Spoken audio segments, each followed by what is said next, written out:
Kumusta mga tol? Ngayon naman andito tayo sa Honda Elite Cabanatuan at ngayon update ko lang kayo sa mga available units sila dito at syempre i-update ko rin kayo sa presyo. So sa mga taga Nueva Ecija dyan, dito lang to mga tol sa tapat ng SM City Cabanatuan. Ayan mga tol, umpisahan agad natin dito sa Honda Supremo 150. Sa mga naghahanap ng pangmalakasang pang tricycle ng Honda, so ito ang Honda Supremo 150. Malakas, matibay, talagang maaasahan. Pang businessman yan mga tol o pang service, pwedeng pwede ito. Gumagamit ito ng 150cc air-cooled at carburetor ang fuel system, and pagdating sa fuel mileage mga tol, kaya nitong maabot ng 44.6 kilometers per liter. Ang SRP naman natin dito ngayon ay 78,900 pesos. Ayun mga tol, no, meron tayong dalawang color variant dito. Meron tayong black and red na colorway. Next mga tol, sa mga naghahanap naman ng sulit na underbone, ito ang Honda Wave RSX 110. So spoke type to mga tol na. Gumagamit naman ito ng 109cc air-cooled program fuel injected engine, and pagdating sa fuel mileage, kaya naman itong maabot ang 69.5 kilometers per liter. So available dito mga tol itong color red ano. So ang presyo naman nito ngayon mga tol ay 62,900 pesos para dito sa spoke type.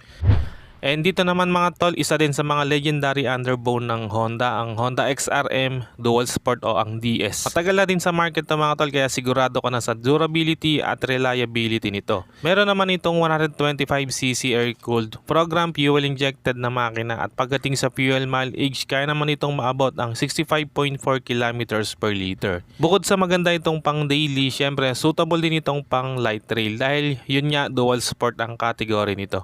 And pagdating sa presyo, ang SRP nito ngayon 71,900 pesos. At sa mga naghahanap naman ng hyper underbone, ito naman ang may offer ng Honda, ang Honda Winner X 150. So meron tayo ditong standard variant at ang tawag nila sa color na to ay Pearl Iceberg White. Ang maganda sa underbone na to mga tol, loaded na rin ng features tulad ng assistant sleeper clutch, LED lahat ng ilaw, naka fully digital display, nakakilis na rin itong standard variant na to. At pagdating sa makina, gumagamit ito ng 149cc to be exact, liquid cooled double overhead cam 4-valve program fuel injected engine, and pagdating sa fuel mileage, kaya nitong maabot ng 52.3 kilometers per liter. And pagdating sa presyo mga tol, ang good news dito, so bumaba na pala yung price nitong Winner X 150 ano. So standard. So mabibili mo na to ngayon sa halagang 115,900 pesos. And dito naman mga tol, isa sa mga bagong scooter naman ng Honda, ang Honda Navi 110. Ito na ang pinaka-affordable na scooter ni Honda ngayon na mabibili mo no. Mukha lang siyang hindi scooter na gawa ng fuel tank niya. So bagay na bagay ito sa mga beginner. Syempre perfect itong pang daily use, lalo na pang pasok sa trabaho o eskwela. So mababa lang din yung seat height nito no, kaya talagang swak sa mga beginner o sa mga lady rider. So gumagamit naman ito ng 109.1cc to be exact air-cooled carburetor engine, at pagdating sa fuel mileage, kaya nitong maabot ang 48.4 kilometers per liter. Ang SRP naman nito mga tol, 58,900 pesos. And dito naman ang pinakabagong version ng Honda Click 125. So ito yung version 4 ano, mas pinaangas pa mga tol, grabe.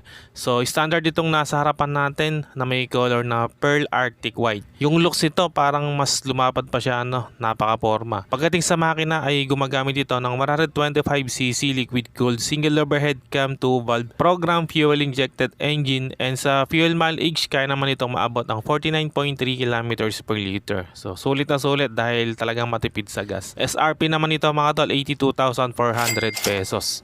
Another scooter mga tol, ang Honda Beat 110. So ito naman yung playful type o yung standard version. Isa din to sa mga sulit na scooter ngayon kung pang service or pang daily. Pwede din pang deliver. So gumagamit naman ito ng 109.5cc air-cooled program fuel injected engine, at pagdating sa fuel mileage, so syempre matipid din ano, kaya nitong maabot ang 58.2 kilometers per liter. At pagdating sa presyo, ang SRP 72,400 pesos. And next naman mga tol, meron tayong Honda Click 160 dito no, yung bagong colorway. So naka 160cc naman ito at naka liquid cooled, at syempre naka program fuel injected na rin. Pagdating sa fuel mileage, kaya naman itong maabot ang 46.7 kilometers per liter. And good news naman dito mga tol, so nag price decrease din itong Honda Click 160 ano. So ngayon 108,900 pesos na lang. So ito naman ang Honda TMX 125 Alpha, pang business din tulad ng Honda Supremo 150. Syempre sulit din itong pang pang business, no? So naka 125cc air-cooled carburetor engine. At pagdating naman sa fuel mileage ito mga tol, kaya naman itong maabot ng 62.5 kilometers per liter. SRP naman ito ngayon ay 56,900 pesos. And sa mga naghahanap naman ng Honda ADV 160, yung old version, ano? So meron pa rin dito, no? So available lang color matte black. So gumagamit naman ito ng 160cc liquid cooled single overhead cam 4 valve program fuel injected engine. At pagdating sa fuel mileage ito, kaya naman itong maabot ng 45 kilometers per liter. So ang SRP naman ito ngayon 166,900 pesos. At kung bitin naman kayo sa ADV 160, ito ang bagay sa inyo mga tol, Honda ADV 350. Syempre mas malaki yung size nito. So available color dito, matte black at itong Moscato red metallic. Napakaangas mga tol nitong ADV 350, naka golden upside down fork from Showa. Bagay na bagay sa tindigan, very rugged ng looks. So naka 350cc ang makina and single cylinder lang to, no? At hindi po ito expressway legal sa mga magtatanong, no. And pagdating sa presyo, ang SRP nito ngayon 306,000 pesos. And last but not the least, ang pinakabagong Honda ADV 160. So ABS type itong nasa harapan natin na available dito, no. So pormahan pa, halos ganun pa rin sa previous model, may mga konting changes lang sa body fairings niya. Ang SRP naman ito ngayon mga tol 174,900 pesos. So medyo malaki yung difference niya doon sa kanina na previous model, ano. So nasa sayo na lang kung alin sa dalawa yung pipiliin mo. So para sa akin syempre yung pinaka-latest na. Okay mga tol, yan ang Honda Motorcycles update natin. Dito lang yan sa Honda Elite Cabanatuan. Sa mga interesado, especially kung taga Nueva Ecija ka, so dito lang yan sa tapat ng SM City Cabanatuan. So PM ka lang sa Facebook page natin or call or text ka lang sa number ko. Okay mga tol, hanggang dito na lang muna kung umabot ka sa part ng video na to. At sa mga solid viewers natin dyan, maraming salamat mga tol sa panonood. At kung bago ka lang sa channel na to, wag nang magkatubili pang mag-subscribe at paki-on na rin ang notification bell para ma-notify ka pag may bago tayong upload. And meron din tayong Facebook page, paki-like and follow na rin. Maraming salamat mga tol, always ride safe and God bless.